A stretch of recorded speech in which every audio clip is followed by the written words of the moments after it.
রথে মায়াপুরে সস্ত্রীক দিলীপ ঘোষ। মায়াপুরের চন্দ্রোদয় মন্দিরে আরতি করলেন তিনি। মায়াপুরে গোমাতা পুজোয় পঞ্চায়েত মন্ত্রী দিলীপ ঘোষ।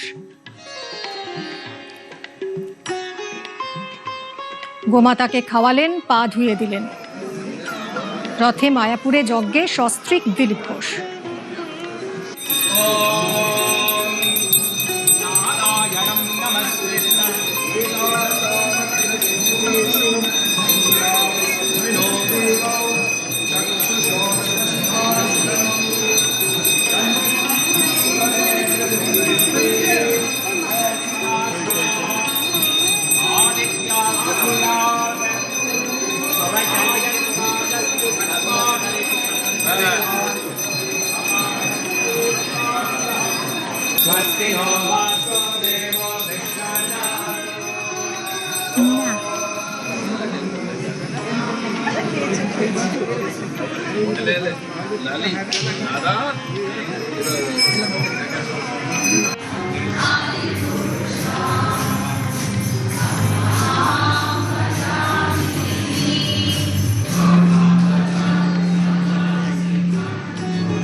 আমি এর আগে বহুবার এসেছি, থেকেছি, তবে প্রথমবার সপরিবারে এলাম এবং নতুন সরকার হওয়ার পরে এলাম। আজকে যজ্ঞ পূর্ণাহতি হলো, গৌমাতার পূজন হলো, ভগবানের দর্শন হলো, খুব ভালো লাগলো। আর আজকে আমরা ভগবান জগন্নাথ দেবের রথযাত্রায় তার রথকে টানবো।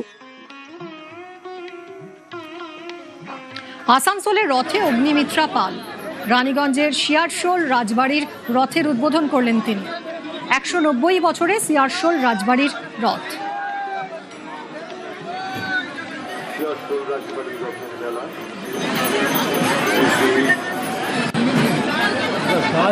কিছু করার নেই।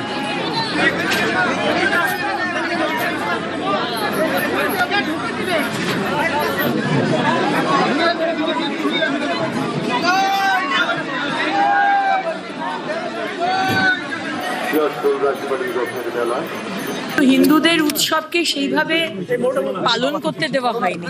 মানুষ ভয়ের পরিবেশে ছিল। মাননীয় প্রধানমন্ত্রী বলেছেন ভয়ে আউট, ভরসাহীন। সেখানে সমস্ত সনাতনীরা আজকে আনন্দ উচ্ছ্বাস নিয়ে আজকে তাদের উৎসব পালন করছে। শ্রী জগন্নাথ প্রভু, বলরাম এবং মাতা সুভদ্রা দেবী আশীর্বাদ করুন সমস্ত মানুষের, সবাই ভালোভাবে বাঁচুক, আমাদের রাজ্য সমৃদ্ধ হোক, আমরা এগিয়ে যেতে পারি। জগন্নাথ প্রভুর কাছে এটাই প্রার্থনা।